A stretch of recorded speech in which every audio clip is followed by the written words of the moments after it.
Վարչապետի տիկնոջ առաջնորդած կրթվել է նորաձև նախաձեռնությունն իրականացվում է հարկատուների վճարած գումարներով պետական բյուջեի հաշվին։ Այս մասին այսօր հայտարարեց վարչապետի աշխատակազմի ղեկավար Արայիկ Հարությունյանը, պատասխանելով ընդդիմադիր Հայաստան խմբակցության շարքերը լքած պատգամավոր Գեգամ Նազարյանի հարցին։ Դա վարչապետի միջոցառումն է, վարչապետի առաջնահերթ այսպես ծրագրերից մեկն է, իրականացվում է աշխատակազմի միջոցներով։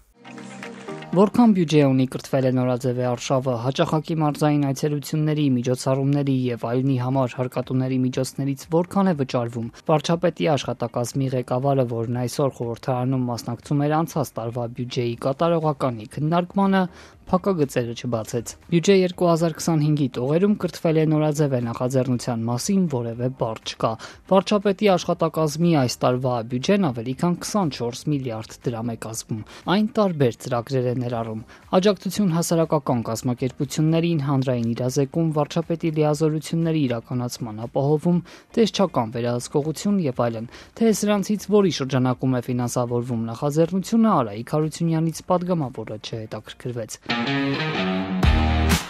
Փակ դահլիճներում անցկացվող կրթարշավը լայնորեն գովազդում է վարչապետի տիկնոջ ղեկավարած «Իմ քայլը» հիմնադրամը։ Կրթվել է նորաձև շարժման պաստառներում ու հոլովակներում հենց հիմնադրամի տարբերանշանն է, այլ ոչ կառավարության լոգոն։ Հիմնադրամի կայքում այս արշավը հենց «Իմ քայլի» ծրագիր է ներկայացվում։ Այդ դեպքում ինչու են այս միջոցառումներն անցկացվում պետբյուջեի, այլ ոչ այս հիմնադրամի տնօրինած մասնավոր միջոցներով։ Ազգային ժողովում հաշվետվություն ներկայացնող վարչապետի աշխատակազմի ղեկավարն այս հարցին նույնպես չանդրադարձավ։ Ավելի ուշ կառավարությունից Ազատությանը պարզաբանեցին, աշխատակազմի կողմից ֆինանսավորվում են միայն վարչապետի մասնակցությամբ միջոցառումները։ Վերջին շրջանում այս արշավի գրեթե բոլոր խոշոր հանդիպումներին Նիկոլ Փաշինյանը մասնակցում է, ելույթներ ունենում ու հարցերի պատասխանում, երբեմն նաև իր աշխատանքային ժամերին։ Եթե մենք ուզում ենք վերափոխել աշխարհը, պետք է վերափոխենք ինքներս մեզ։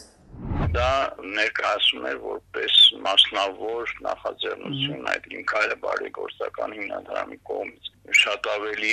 կոռեկտ կլիներ էթիկապես, որ դա չֆինանսավորել նույնիսկ վարչապետի այցերի դեպքում չֆինանսավորել պետբյուջեից։ Վարչապետի մասնակցությամբ միջոցառումները կարող են բյուջեից ֆինանսավորվել, բայց այս դեպքում էթիկայի խնդիր կա, ընդգծում է Transparency International հակակոռուպցիոն կենտրոնի փորձագետ Վարուժան Հոկտանյանը։ Արդյոք այդ արշավը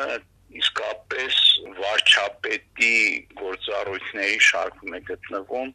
դա այսպես ասած ռեկլամելը, դա առաջ տանելը, երբ որ մենք անընդհատ մինչև լսել ենք, որ դա «Իմ քայլը» բարեգործական հիմնադրամի նախաձեռնությունն է։ Որքան գումար է հատկացվում, բյուջետային ինչ ծրագրով, այս եւ այլ հարցերով գրավոր դիմել ենք վարչապետի աշխատակազմ։ Սպասում ենք պատասխանին։ Պետական ռեսուրսների օգտագործումը սեփական նպատակների, քաղաքական նպատակների, ամբիցիաների համար։ Սա հանրային միջոցների վատնում է իշխող քաղաքացիական պայմանագրի օգտին ընտրություններում ձայներ ապահովելու համար, կարծում է Ազգային ժողովի ընդդիմադիր Հայաստան խմբակցությունից Արթուր Խաչատրյանը։ Եթե կառավարությունը գտնում է, որ նման արշավ է պետք կազմակերպել, ուրեմն տրամաբանությունն ասում է, որ պետք է լիներ մրցույթ, պետք է ընտրվեր մատակարար, որը կընկներ քաղաքից քաղաք, գյուղից գյուղ եւ կքարոզեր կրթությունը։ Պետք է ընտրվեն կրթված մարդիկ, կրթության բնագավառում ներդրում եւ արժանինքներ ունեցող մարդիկ։ Ես որևէ խնդիր չեմ տեսնում ձեր նկարագրածի մեջ։ Հակակոռուպցիոն կոմիտեի նախագահ Արթուր Նահապետյանը մինչդեռ այս պատմության մեջ ռիսկեր չի տեսնում։ Հրապարակվել է, որ պետական միջոցներով է կատարվել, այդ միջոցառումները դուք ինքներդ տեսնում եք, որ կատարվել են։ Ես որևէ կոռուպցիոն ռիսկ դրսևորում չեմ տեսնում ձեր նկարագրածում առնվազն։ «Իմ քայլը» հիմնադրամի Facebook-յան էջից տեղեկանում ենք, միայն այս ամիս կրթվել է նորաձև արշավը եւս 6 միջոցառում կանցկացնի։ Այս հանգստյան օրերին Սյունիքում կլինեն 36 հանդիպում արդեն կայացել է։